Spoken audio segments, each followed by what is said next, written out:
प्रेरितों के कामों का वर्णन 22वां अध्याय। हे भाइयों और पितरों, मेरा प्रत्युत्तर सुनो, जो मैं अब तुम्हारे सामने कहता हूँ। वे यह सुनकर कि वह हमसे इब्रानी भाषा में बोलता है और भी चुप रहे। तब उसने कहा, मैं तो यहूदी मनुष्य हूँ, जो किलिकिया के तरसुस में जन्मा, परंतु इस नगर में गमलीएल के पांवों के पास बैठकर पढ़ाया गया और बाप दादों की व्यवस्था की ठीक रीति पर सिखाया गया, और परमेश्वर के लिए ऐसी धुन लगाए था जैसे तुम सब आज लगाए हो। और मैंने पुरुष और स्त्री दोनों को बांध बांधकर और बंदी गृह में डाल डालकर इस पंथ को यहां तक सताया कि उन्हें मरवा भी डाला। इस बात के लिए महायाजक और सब पुरनीय गवाह हैं कि उनमें से मैं भाइयों के नाम पर चिट्ठियां लेकर दमिश्क को चला जा रहा था कि जो वहां हों उन्हें भी दंड दिलाने के लिए बांधकर यरूशलेम में लाऊं।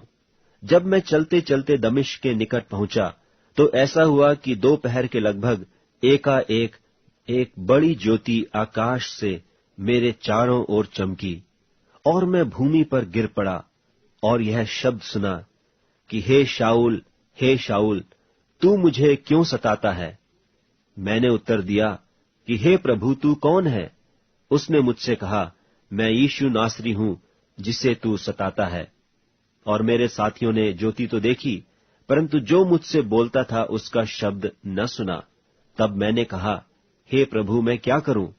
प्रभु ने मुझसे कहा, उठकर दमिश्क में जा, और जो कुछ तेरे करने के लिए ठहराया गया है वहां तुझसे सब कह दिया जाएगा।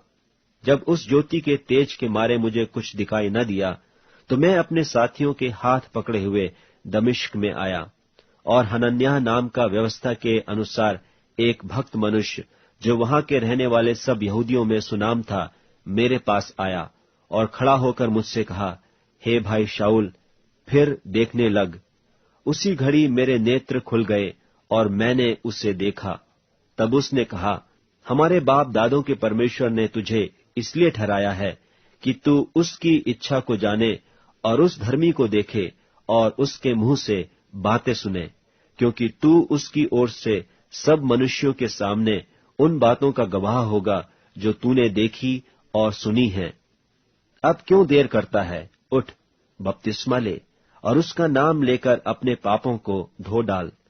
जब मैं फिर यरूशलेम में आकर मंदिर में प्रार्थना कर रहा था तो बेसुध हो गया और उसको देखा कि मुझसे कहता है, जल्दी करके यरूशलेम से झट निकल जा, क्योंकि वे मेरे विषय में तेरी गवाही न मानेंगे। मैंने कहा, हे प्रभु, वे तो आप जानते हैं कि मैं तुझ पर विश्वास करने वालों को बंदी गृह में डालता और जगह जगह आराधनालय में पिटवाता था। और जब तेरे गवाह स्तिफनुस का लोहू बहाया जा रहा था, तब मैं भी वहां खड़ा था और इस बात में सहमत था और उसके घातकों के कपड़ों की रखवाली करता था। और उसने मुझसे कहा, चला जा, क्योंकि मैं तुझे अन्य जातियों के पास दूर दूर भेजूंगा। वे इस बात तक उसकी सुनते रहे। तब ऊंचे शब्द से चिल्लाए कि ऐसे मनुष्य का अंत करो, उसका जीवित रहना उचित नहीं। जब वे चिल्लाते और कपड़े फेंकते और आकाश में धूल उड़ाते थे, तो पलटन के सूबेदार ने कहा कि इसे गढ़ में ले जाओ और कोड़े मारकर जांचो कि मैं जानूं कि लोग किस कारण उसके विरोध में ऐसा चिल्ला रहे हैं। तब उन्होंने उसे तस्मों से बांधा। तो पौलुस ने उस सूबेदार से जो पास खड़ा था कहा, क्या यह उचित है कि तुम एक रोमी मनुष्य को, और वह भी बिना दोषी ठहराए हुए, कोड़े मारो?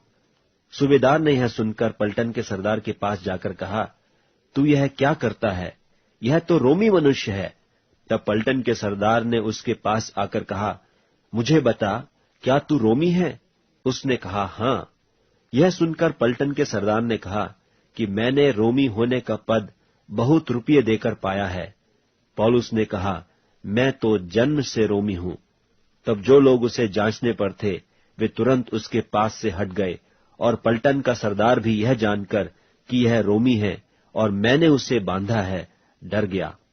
दूसरे दिन वह ठीक ठीक जानने की इच्छा से कि यहूदी उस पर क्यों दोष लगाते हैं, उसके बंधन खोल दिए और महायाजकों और सारी महासभा को इकट्ठे होने की आज्ञा दी, और पौलुस को नीचे ले जाकर उनके सामने खड़ा कर दिया।